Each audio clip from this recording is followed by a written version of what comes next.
Open your Bible, Matthew chapter 4, verse 1 to 11. Okay. Ano yung title natin? Dito.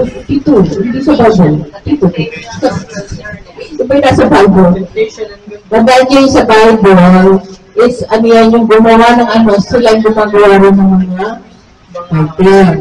Kaya ito yung mga title na nilalagay na kung ano yung pag-aaralan natin. Ayan po? Okay. Ang title natin is Temptation, Wilderness. Okay, before that, yung introduction natin, hindi ko na inilagay introduction dyan kasi sayang yung introduction.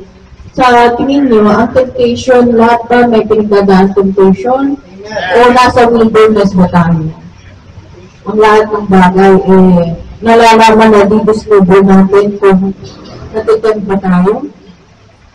O tayo nasa wilderness? Alam mo ba yung wilderness? Sino hindi nakakalam ng wilderness? Sino hindi nakakaintindi ng wilderness? English ba yun? English wilderness. O ano nga ba sa Tagalog wilderness? Nasa? Ano ba yung wilderness? Tignan nyo yung ano yung sa Tagalog. Pagtitisa ka? Ha? Para yung paglipitan? Wilderness, nasa lugar na the same yung parang sa ng disyerto. Wilderness. Ibig sabihin sa spirit, nasa ilang. Yun. Malalim ang ilang. Edi wilderness, pero light. Okay ba yun? Namimili mo kayo kung Tagalog. Kasi, pagka in-explain nyo yung ibig sabihin ng wilderness, at saka yung ilang, naiilang naman ako sa hindi yun ilang lugar. Ay, parang na iba. Hindi, ang lugar na yun ay tinatawag na ilang. Hindi yung ilang lugar. Nalito tuloy ako pagkasa. Kaya, discover nyo na kung bakit mas maganda ang English kaysa sa Tagalog. Tama ba? Kasi Tagalog ginagamit na ng ordinaryong na malilito ka. Amen po? Okay. Let's start. Kasi ang wilderness nasa ilang, ibig sabihin nasa kalagitnaan ka ba ng kahirapan, kalagitnaan ng pagsubok, that's the wilderness. Pero yung wilderness, sa Exodus, napag-aralan, sino nakasabay ba ng Exodus na pinag-aaralan natin every Bible study? Yan yung sinasabi na sa wilderness sa mga Israelita, papunta sila sa pangako ng Panginoon, pero hindi sila makapunta dahil paikot-ikot sila doon sa wilderness. Amen po, dapat aabutin lang ng 1 week papunta sa pangako ng Panginoon na lugar, sa promised land. Pero ang nangyari, ilang taon? 40 years. Maraming hindi na nakapunta mga nila sa mga kasalanan na gawa. So, tayo ba? Nasa wilderness tayo. Ayaw niyo ba makapunta sa pangako? Nakating pangako ng Diyos. Ha? Ang pangako ng Diyos ay makabalik tayo sa kaharian ng ating Ama. Yun ang pangako niya. Amen po? Pagka hindi tayo ng wilderness, makalagpas ng mga ganyan, hindi tayo makakarating doon kasi gumigibot na tayo sa mga nangyayari sa buhay. Amen po? Okay, let's start. Ako, nakikita niyo ba? Ako hindi makita. Ito rin maliit din. Okay, let's start. Verse 1. Pagkatapos si Jesus, tingnan niyo yung Bible niyo, amen? Nandiyan na kayo? Amen. Pagkatapos si Jesus ay dinala ng Espiritu sa ilang upang tuksuhin ng dyablo. Verse 2. Siya ay nag-ayuno sa loob ng 40 araw at 40 gabi. Kaya't siya ay nagutom.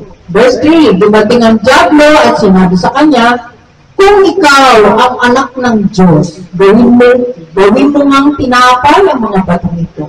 Okay, sa English natin ay Then Jesus was led up by the Spirit into the wilderness to be tempted by the devil. Verse 2.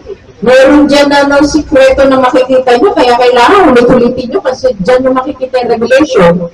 Verse 2, and when he had fasted 40 days and 40 nights, afterward he was hungry. Verse 3, now when the tempter, sino to? Satan came to him, he said, if you are the Son of God, command that these stones become bread. Okay? Ano na natin yung verse 2 na yan, di ba? Hanggang 11. Ngunit, verse 4, ngunit sumagot si Jesus, nasusulat, ang tao hindi lamang sa tinapay pamilya ba? Amen.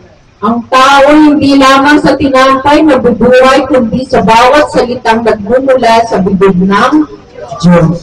Verse 5, pagkatapos tinalo siya ng Diablo sa Jerusalem, ang banal na lungsod at pinatayo sa taluktok ng templo. But he answered and said, it is written, man shall not live by bread alone, but by every word that proceeds from the mouth of God. Verse 5, then the devil took him up into the holy city, set him on the pinnacle of the temple. Next, verse 6. Sinabi nito sa kanya, nasusundan niyo? Yes. Sinabi nito sa kanya, kung ikaw ang anak ng Diyos, magpatihulog ka, sapagkat nasusulat sa kanyang mga anghel, ikay itatagubilin at sa kanilang mga kamay, ikay aalalayan nang sa mga bato, paamoy hindi masasaktan. Verse 7, ngunit, sumagot si Jesus, nasusulat din naman, huwag mong subukin ang Panginoon mong Diyos. Sumagot si Jesus, diba? Tumahimik ba siya? Kung kailangan hindi tayo tatawin kita. And said to him, if you are the Son of God, throw yourself down, for it is written, he shall give his angels charge over you, and in their hands they shall bear you up, lest you dash your foot against a stone. Verse 7, Jesus said to me, it is written again, you shall not tempt the Lord your God. Okay, verse 8, pagkatapos dinala naman siya ng Diablo sa isang napakataas na bundok at ipinakita sa kanya ang lahat ng kariyan sa daigdig at ang kapangyarihan ng mga ito. Verse 9, sinabi ng Diablo sa kanya, ibibigay ko sa iyo lahat ng ito kung magpapatira pa ka at sasamba sa akin. Okay, imbis natin. Again, the devil took him up on an exceedingly high mountain and showed him all the kingdoms of the world and their glory. Verse 9, and he said to him, all these things I will give you if you will fall down and worship me. Okay, continue. Last, na tayo? Verse 10. Kaya sumagot si Jesus, lumayas ka, Satanas, sapagkat nasusulat, ang Panginoon mong Diyos ang dapat mong sasambahin, at siya lamang ang dapat mong paglilingkuran. Verse 11. Pagkatapos, iniwanan na siya ng Diablo. Dumating naman ang mga anghel, at siya ay pinaglingkuran nito. Sa English natin maganda.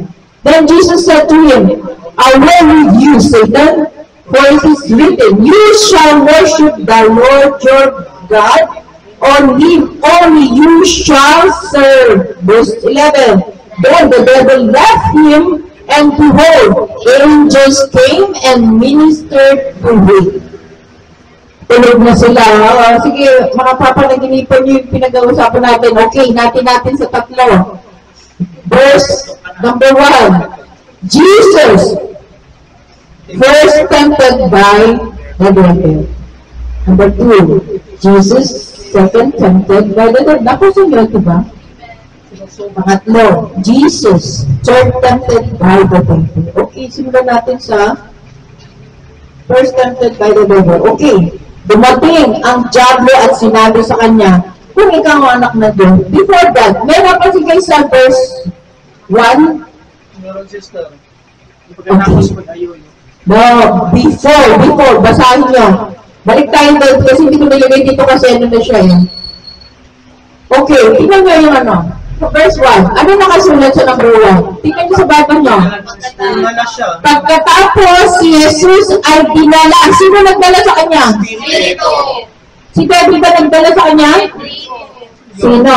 Si Father. Ang Espiritu sa ilang upang tuksuhin ng diablo. That's the trick ng ano, makikita nyo kung bakit napunta doon si Jesus. Bakit kailangan si David na tuksuhin ng ang Panginoon? Susubugin siya. Yes, susubugin. Kasi di ba, before siya pumunta ng ang tawag nito, ng wilderness, ano siya, fasting, bago siya mag-fasting, anong muna nangyari sa kanya? Na-baptize muna siya. Pag-baptize, di ba bumaba yung Holy Spirit na sa kanya na.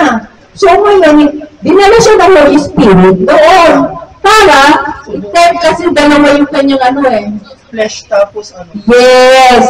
Amen po? Amen. Tayo ba may ganon? Amen. Kaya hindi nyo, may naririnig kasi ako sinasabi, bakit naman tutuksoyin si Jesus kung God siya? Bakit niya nalang kausapin siya ni Satan? Pwede ng yan, di ba? Because of the spirit na nasa kanya, susubukin ko ano ang nangangain. Kung ano ang patutunayan. The same as, kung you are a Christian, kung kayo ay totoong Kristiyano, susubukan kayo ng Panginoon sa pamamagitan ng temptation. Mga kalalakihan, nakikita nyo yung sinasabi ko. Mga habit ng before na kayo ay mabigtas. Kababaihan. Yung mga ginagawa na hindi dapat gawin. Temptation ulit yan. Pagka naging Christian kayo, dadaan ulit yung mga temptation na yan na ginagawa mo noon. Makikita mo yan sa panaginip, makikita mo yan in front of you, kasi the Holy Spirit leads you if you are strong. The same Jesus. Kaya ipinakikita sa atin, itong talata na to, kung paano na to. So, okay, sisimulan natin para makita natin sarili natin. Amen po? Okay, verse 3. Dumating ang diablo at sinabi sa kanya, kung ikaw ang anak ng Diyos, gawin mo ang tinapay batong ito. Meron bang nagsalita sa inyo na sinasabi, oy, talagang Christian ka. Patunayan mo nga sa akin na yung sinasamba mong si Jesus. Ay talagang bibigyan ng himala. Ang bagay. O sige, magkakaroon ko kakay ka. Nagayanan ba tayo? Ano yung sinagot ni Jesus? Nasusulat. Nasusulat ang tao hindi lamang sa tinapay na bubuhay. Hindi sabihin yung tinapay, wala ko dahil tinapay Hindi. That is not. Tinapay na bubuhay, kundi sa bawat salitang nagmumula sa bibig ng Diyos. Ibig sabihin, kung ano ang lumalabas sa bibig ng mga tao kumakausap sa'yo. Hindi mo ibabay. Halimbawa, sige nga, patunayan mo sa akin kung Kristiyano ka. Patunayan mo yung Jesus mo yan kung talaga nagbibigay ng mga. Anong sasabihin? O sige, patutunayan ko sa'yo. Binato mo ng parehong sinasabi niya. Dapat ang sagot doon is, hindi ganoon kasi si Jesus lamang ang dapat nating sambahin. Siya lamang ang nagbibigay ng karapatan kung ito ay makikita sa iyo o hindi pagkaganunin siya. Siya lamang kasi hindi naman ako. Tama po ba? Amen. Hindi ikaw naman ako. Sige, gagawin ko palaka. Yung tao. Ano nangyari doon? Hindi si Jesus yun. Ibang magkero yun. Tama po ba? Hindi mo ipakikita na kahit meron na ka ng gift na ganyan, hindi mo pagmamalaki. Si Jesus lamang ang makakapagpagaling. Siya lamang magbibigay ng karapatan upang may pabago ang tao. Hindi ako magpapabago sa kanya, kundi si Jesus. The same sa sinasabi ni Jesus, nasusulat, ang tao ay hindi lamang sa tinapay na bubuhay, kundi sa bawat salita. Ano ba itong salita? Si Jesus. Oo, ano itong salita? Word of God. Word of God. salita na kinakain natin, na ibabahagi natin. Kung ikaw kumakain ng salita, ibabahagi mo. Hindi, kasi si Jesus lamang ang dapat itaas, hindi kami. Kami yung mga alagad na lang na ibinibigay ang salita para sa mga taong hindi nakakakilala sa Kanya. Hindi po? Hindi mo pagmamalagay. Okay, sige, gagawin natin. Boom. Maraming mga dyan na pinakikita nila in the front of concrete, kaya namamatay. Patulad ng ahas. Akala niya hindi siya tutuklaw, pinuklaw siya. Namatay. Nakakita ba kayo niya sa YouTube?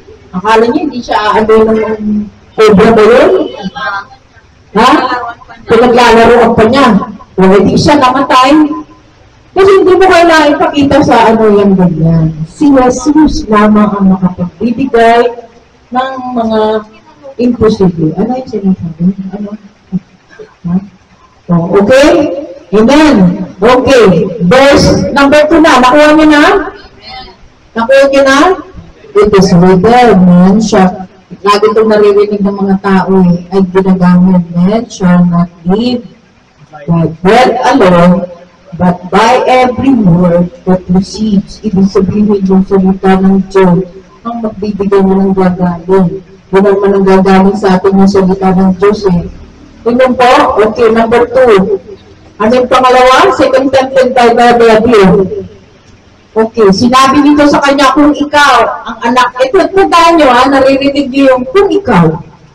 Naririnig natin yan sa ordinaryong tao na lumalapit sa pagka iinis na wala na naririnig sa kundi, praise the Lord, hallelujah. Praise the Lord.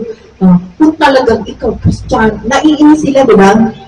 Naiirita sila, maraming naiirita pagka lagi mo nang sasabi, hallelujah, praise the Lord. Amen pa? Kahit ng mga mag-anak, pamilya, naiinis sila doon sa ganon. Pero anong kinaiinisan nila? Si Jesus ang kinaiinisan nila dahil yung nagsasalita, hindi yung kamag-anak o kaibigan o kapamilya mo nagsasalita. The devil irritate the word of God. Praising God. Ayaw ng devil, ng enemy na ito-praising ng tao ang God. Kaya pagka nagpe-praise, hallelujah, maraming nagagalit. Kawawa naman sila dahil nagagamit sila. Nakikita ang espiritu ng Diyos sa mga nagsasalita lagi ng hallelujah. Thank you, Lord, hallelujah. Amen po? Okay. Kung ikaw ang anak ng Diyos, mapatinulog ka. Sapagkat nasusulat sa kanyang mga anghel, ikay itatagubi, ano? Sorry po. Tatagubilin at sa kanyang mga kamay, ikay alalayan nang sa mga bato, paamoy hindi masasaktan. Ano yung binabasa niya rito? Psalm 91. Alam niya, di ba?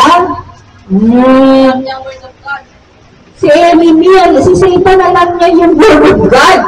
Baka mamaya sabihin pa sa'yo, nasusulat sa ano sasabihin? Hindi ko nabasa yun Ano pa ako doon? Papaano yun? Maraming ganyan kasi matatalino, intellectual. Sa mga tao, nakakahalit sa labuhan nyo, nasasabihin, hindi yan nakasulat sa ano.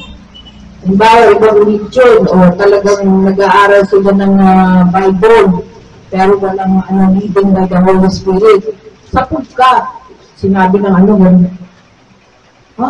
Wala pa ako doon, di pa namin napag-aaralan yun. Wait lang muna, tanong, huli ka. Kaya yun ang sinasabi na we need to learn the Word of God. Kasi ultimo si Satan, kinukot niya kay Jesus. Akala niya, hindi alam ni Jesus yung sinasabi niya. Sabi ni Jesus, nasusulat din naman, huwag mong susubukin ang Panginoon mong Diyos. Ano ibig sabihin dito ni Jesus? Ano ba sa English? Ay, sa English. You shall not tempt the Lord your God. Ano ang ibig sabihin nun? Napakalalim pa rin. Naintindihan niyo ba ibig sabihin? Ang ibig sabihin nito, kung susubukan ng Panginoon, dahil alam niya ang salita dahil si Jesus. Ang Ang salita. Nasaan yun? Nasaan sa Bible? Nasa John. John 1:1. Nasa John 1, chapter 1, verse 12 sa baba. Nandoon na ang salita ay laging tao. Sino tong tao na to? Si Jesus. Kaya huwag mong subukin ang Panginoon. Amen po?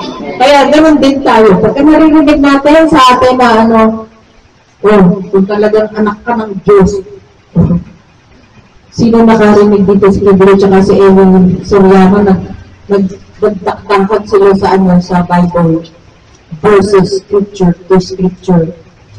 Si Kibroy, nagsasalita siya, example lang to, nagsasalita siya nagpo-quote siya na wala sa Bible. Si Eli Soriano, sinabi niya wala sa Bible yung sinasabi mo, hindi ka nagbabasa ng Bible. Kasi siya, alam niya yung ng salita ng Diyos eh. Pati verse, alam niya.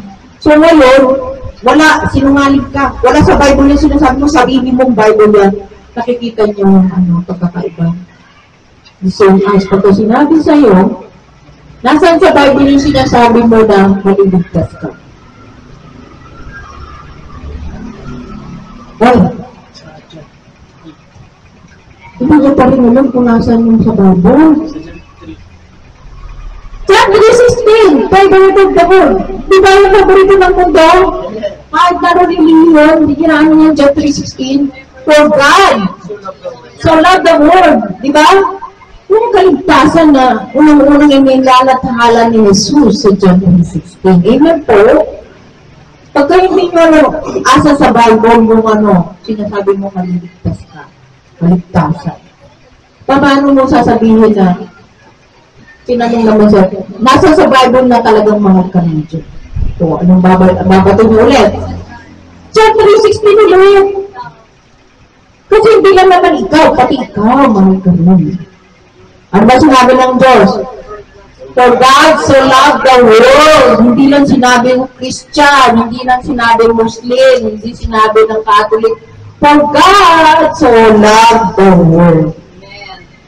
Amen po. Kaya naman natin aral kayo ng aral, basa-basa. Pero pag kami nagharap na sa'yo, kung talagang ikaw ay anak ng Diyos o anak Kristiyano ka, saan sa Bible sinasabi mo mahal na mahal ka?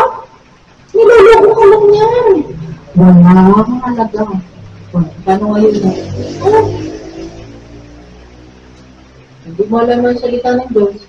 Hindi kayo maatin ng Bible study, at hindi kayo maatin ng Sunday, at wala kayong binabasa, kundi narinig nyo lang sa mga sabi-sabi na, ay, narinig ko sa sinabi.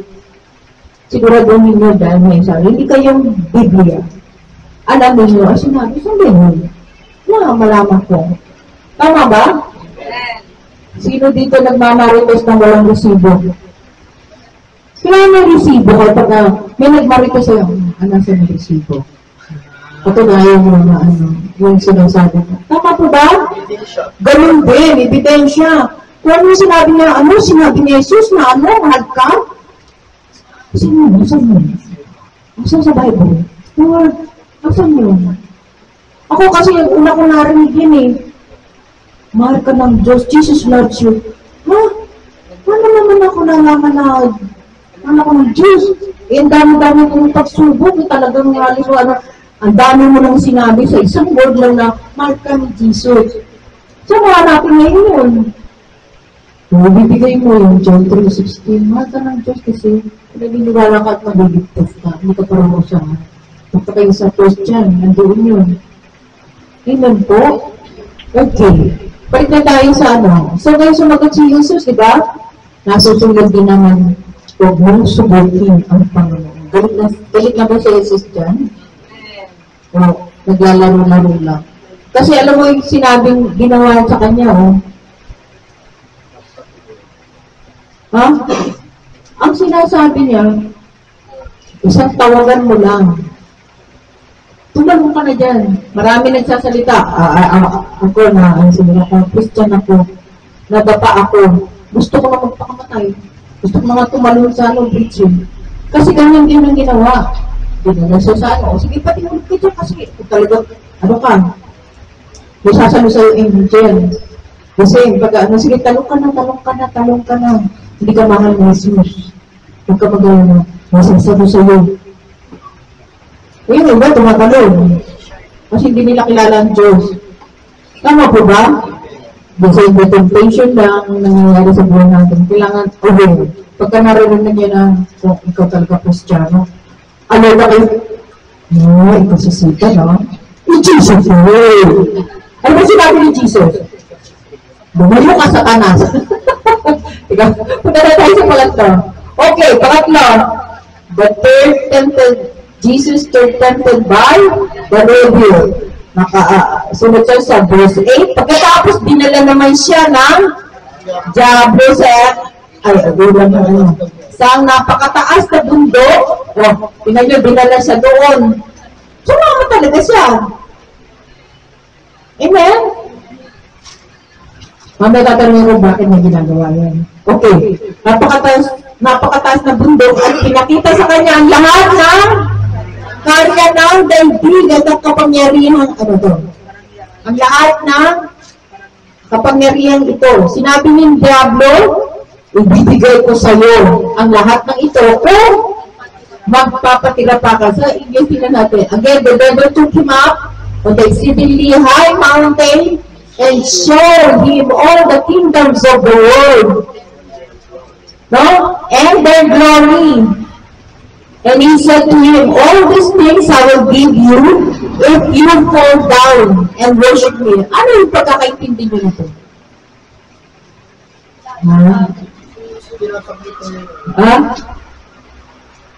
Pinakikita ni David na siya ang nagmamay-ari ng daigdig. Magbaw ka sa akin, mabigay ko sa ito. Sampahin mo lang ako. Kasi bakit niya sinabi yun? Dahil siya yung pinag-anuhan dito sa mundo nito. Hindi kilala ni Satan si Jesus. Nakakala niya. Kasi nanggaling sa ano ng tao eh.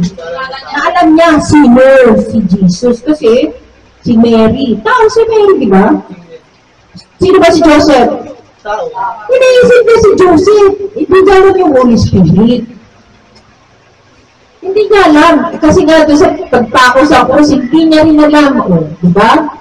Tama po ba? Kaya ngayon sinasabi niya, ito pa yung sinasabi, bakit dinala sumama si Jesus doon sa tuktok? Dahil siya nagmamayari ng daigdig. At nakikita niyang mahina si Jesus. Fasting siya, di ba? Doon pa siya kumakain, kaya kaya niya na ano. Oo. Nakikita niyo minsan ganun tayo. Kapag na tayo maraming pagsubok, biglang may darating sa'yo, hindi ka, babalik kita doon. Pagkakaperahan mo. Kapit naman sa patalim. Bibitaw ka sa ano. Huwag ka mag-alala yung mga pala. Pandala naman. Sinong bumubuhay? Pag kami narinig na kayo, angels of man, nabalo ka. Tama po ba? O pangalawa, kadalasan sa ating trabaho, kahit na nagkakandahirap na tayo sa ating katrabaho, pipilitin mo kahit may sakit ka namin. Sino ang importante? Ang buhay mo o yung trabaho? Para you bow down to worship to Satan? Tapos mawala yung katawan mo? Na ano sabi ni Jesus? Ingatan mo ang katawan daw, hindi na sa'yo yan. Ingatan po of the Holy Spirit. Do not bow down. Take care of your body because I am there. Ako ang nasa sayo. Wala na, hindi ka na nag-aari ng buhay mo.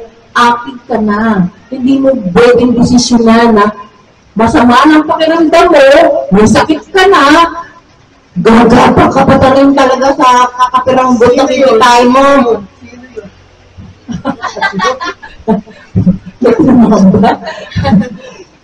Nangyayari yan sa akin ng araw. Ikaw naman, sister, eh. Nangyayari sa akin yan. Wala akong pinagtatamaan dito. Nangyayari sa akin. Ako dyan, ano yan, guilty ako dyan. Dahil gusto ko. Ano nangyayari po sa kinikita ko? Lalong nawawala at lalo pa ako nagkakasakit. Kasi ginugusto ko eh. I bow down. Kailangan ko, Lord. Kunti lang, Lord. Hindi ka nagtiwala sa Diyos eh. Dapat ang ano natin, sagot natin, Panginoon, itong may sakit ako, hindi ako magbabawal dyan. Sabi mo, ingatan ko yung katawan mo, ay katawan mo kasi hindi na akin to. Ikaw mag-provide ng pangangailangan. At I will trust you. I will never leave you. You said to me. Hindi mo ako pababayan, sabi ko. Pangahawakan ko yan, Lord. Pipikit ako dahil alam kong magpapadala ka. Ha? At sino yung mga anak dito na nasa abroad o whatever na may nagpapadala? Diba, kung wala, iniisip natin na magpapadala naman yung anak ko eh. You expected, di ba? O how about God? Magpapadala naman si Lord. Naniniwala ako sa kanya. Kasi pagka anak mo magpapadala, dahil naniniwala ka na hindi ka iiwanan ng anak mo, wawa na may anak, yung nanay ko, naghirap sila, ganun di ba? Nakikita niyo yan sa mga ano. Ginagawa ko kasi yan sa nanay ko noon. Hindi ko pinababayan ng nanay ko kahit nasa abroad ako, kahit hindi sila nangingi nagpapadala ko. Kahit na ano. Amen?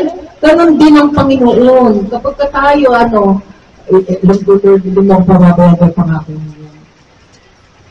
Nangyayari yun. Manahimik ka. Lord.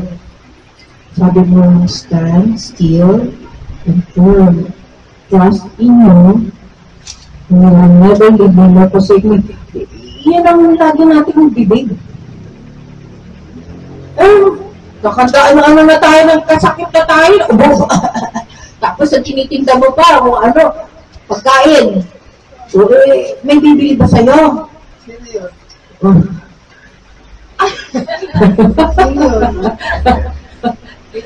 Okay. Lahat tayo guilty dyan. Amen? Hindi lang naman ikaw, brother. Hindi naman ikaw, sister. Lahat tayo. Genuine yan. Kasi, tandaan nyo pinapaliguran nila ang pagsamba. Pupunta sila doon sa trabaho nila. Kasi kinakailangan eh. Tama po ba yun? Kinakailangan kasi, sister, ganyan. Okay, punta ka. Mga ilang days, may sakit na, may ano nangyari? Kasi yung araw ng pagsamba, nandun sa trabaho. Ano ba sinabi ni God? Ikapitong araw, bigay mo sa akin ang kapahingahan na yan. At ikaw ay aking pagpapalain. Hindi lang pagpapalain kung financial, sa kahalugsugan, sa pamilya, hindi lang sa iyo, kundi buong pamilyang kasakot ka. Amen po? Amen. Para ang araw dyan nasisinag sa iyong pagpapalang, hindi lang ikaw pagpapalain, yung sinag ng liwanag sa iyo, kung sino kasama mo, pagpapalain kasi sinag ng pagpapala galing sa Panginoon na ikaw ay sumusunod. Pero kapag ikaw hindi sumusunod, anong liwanag ang lumalabas? Brown out. Brown out! Brown out, bagong mali na word, brown out. Walang liwanag. Ano nangyayari sa buong kabahayan? Magulong, madilim. Amen po? Kaya sinasabi dito, balik tayo dito, if you bow down to me. Ano sinabi ni Jesus? Sinabi ng Diablo sa kanya yun, di ba? So ngayon, ano pa pala, continuation yan. Okay. Ay, teka muna, bakit nagkaroon? Wala atang ano. Hindi na isa. Hindi ko nasama. Wala. Doon tayo, balik tayo sa binasa ko. Okay, dito. Balik tayo. Kaya sinagot si Jesus. Ano sinagot? Lumayas ka, Satanas. Sapagkat nasusulat ang Panginoon mong Diyos ang dapat mong sasambahin. At siya lamang ang dapat mong paglilingkuran. Guilty tayo dyan. Kaya dapat natin, narinig yung sinasabi niya, lumayas ka sa nasa English, away. with you, Satan. Sino yung madalas na sinabihan niya sa disipulo? Si Si Pedro, dahil yung nagpapaalam siya, no? Ano yung natatandaan yung nag-meeting si mga disipulo, tinanong ni Jesus, ano ang naririnig yung tungkol sa akin? Sinabi ng mga ibang disipulo, ang sabi po nila, ikaw po ay propeta. Ang sabi po nila, ikaw ano. Ano sinabi ni Pedro? Ikaw ay anak ng Diyos. Ano sinabi ni Jesus? Hindi ikaw ang nagsasalita na yan, kundi ang Ama na nasa langit na nagbigay sa iyo ng salita sa iyong bibig. So ngayon, after that noon, binawi dyan, lumapit si Jesus, si Peter. Kasi nga nagpapaalam na malapit na ang oras. Amen? Naaalis na siya. Alis, kasi papatayin na siya, di ba? Natakot si Pedro, nilapitan niya si Jesus. Parang oras na yun. Sandali lang oras na yun. Panginoon, huwag ka na po pumunta sa Jerusalem. Ano sinabi ni Jesus?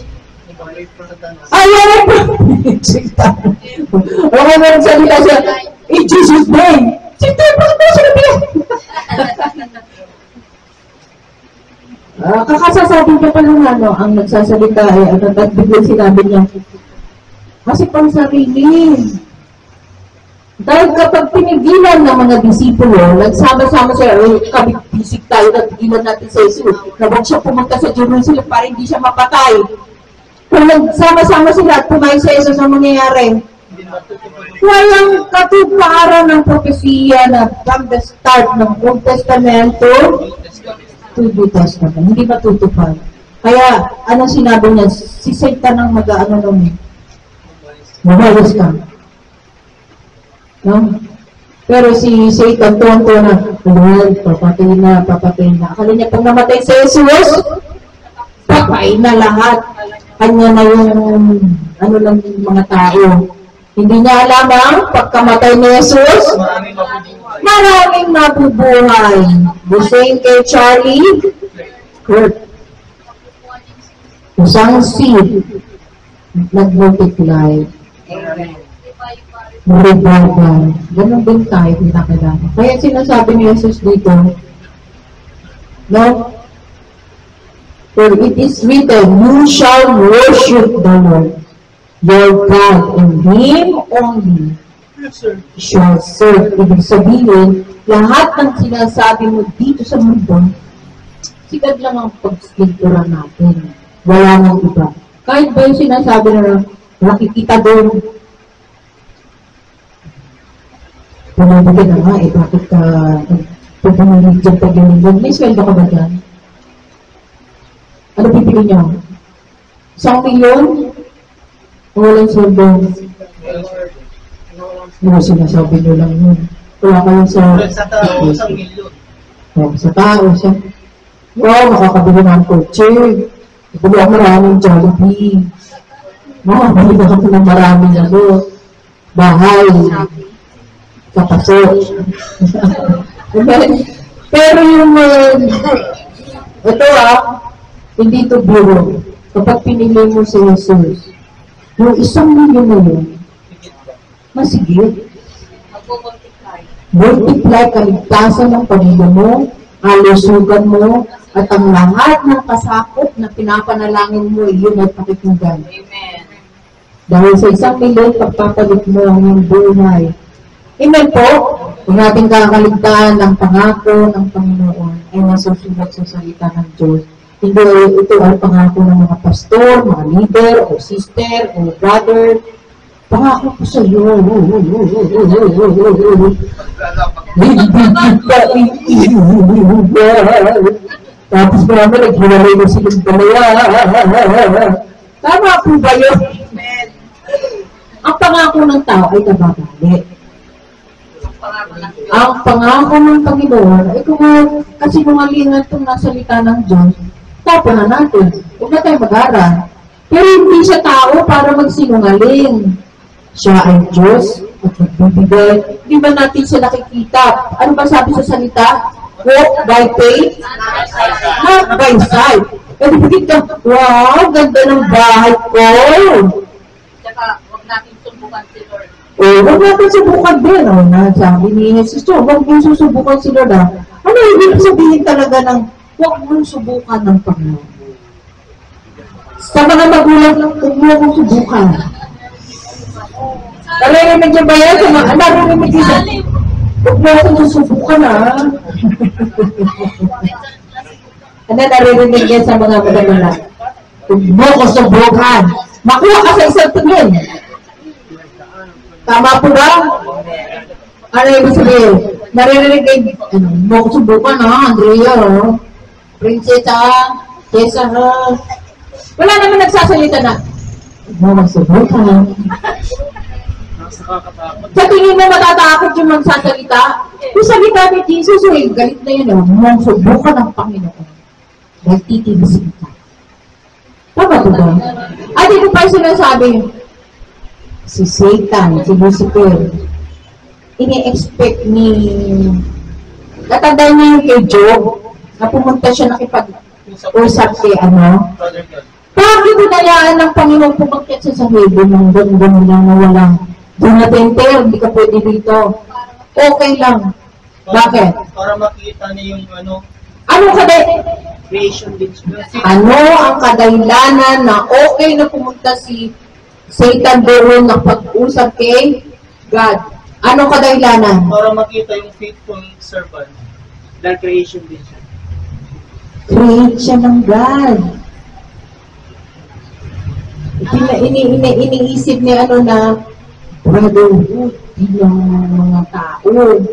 Kaya parang nagsisip-sip siya sa Panginoon kay God na, kasi kung galit ang Panginoon, ang gagawin niya. Katulad natin hindi ko na naman. Pero ang Panginoon na sabi niya, saan ka nang galing? Ano sinabi niya? Paikot-ikot kung saan ang pababa, akyat, di ba? Nag-aakyat pa na ako. Parang hindi ko na yung narinig kung gano'n ng papalit pa na ako sa langit. Ano sinabi ng Panginoon? Nakita mo ba yung lingkod ko? Si Job?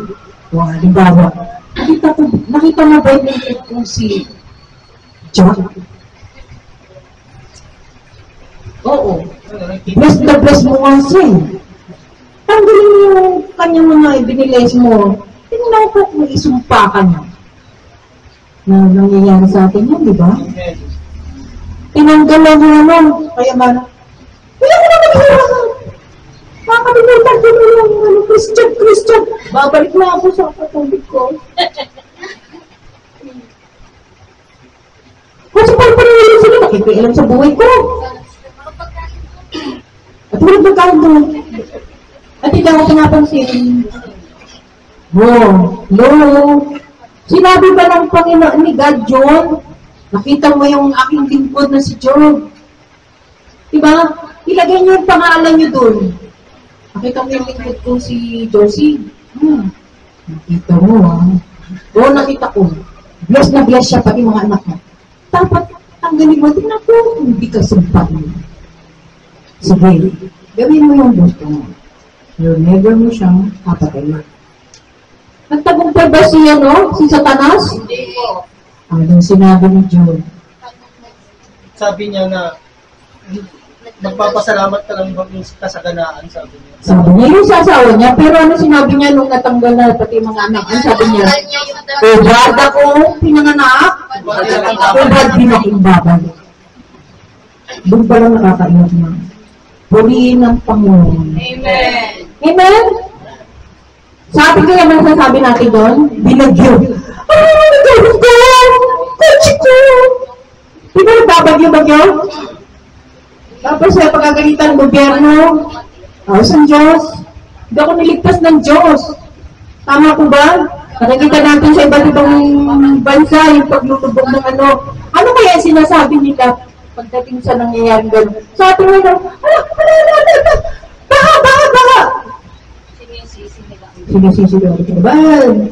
Guilty ako dyan. Kasi nasa tayo ng press, pero pagka napag-arap, sulit yung Lord, mag-repeat na ako. Kailangan ma-realize natin na, oops,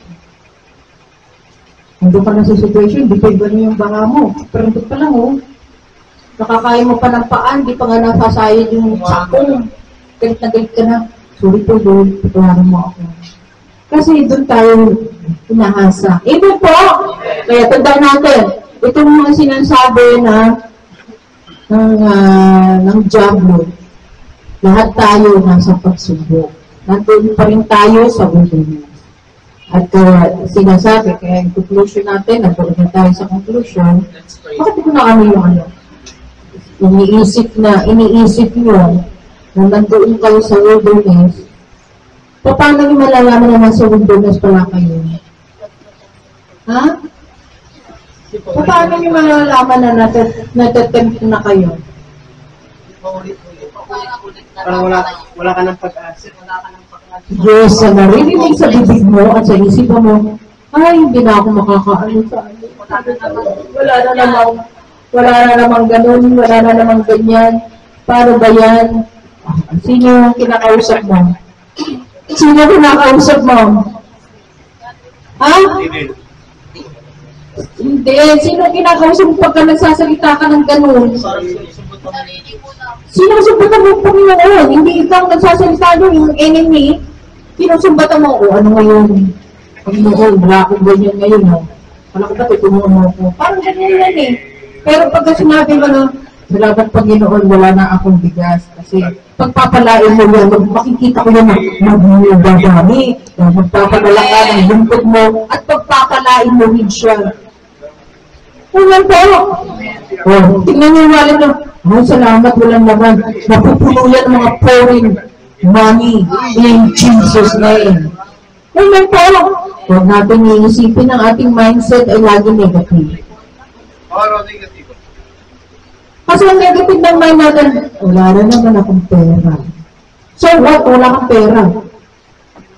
Huh? Kung wala akong pera, sasabihin mo, Lord, salamat kasi ang ano, pag may pera ako, nandun na agad ako sa grocery. Nandun na agad ako sa bayan. Nandun na ako sa ukay-ukay. At pagbalik, wala na naman akong pera. Ito, may nubos. Huh? Ito na ka ng piso. Amen po. Tanda natin, ang pera, binibigyan tayo ng blessing ni Lord. Natanda mo, Lord, para saan ba ito? Para saan na, ito ba yung ano, pangkanda? Ay, salamat Panginoon. Kahit ito kulang, malagad ko kasi. Ilalaan ko ito dito sa ano. Salamat Panginoon. Hindi yung, muna tayo sa ano. Gusto ko kumain ng ano. Kain muna tayo din. Amen po? Tulungan natin yung temptation. Yan yung temptation. Yung nasa wilderness, ano yung nasa wilderness? Nasa ilan nga kayo? Ano yung nararamdaman nyo? Oo, nasa wilderness. Ano yung ibig sabihin? Problema, pagsubok.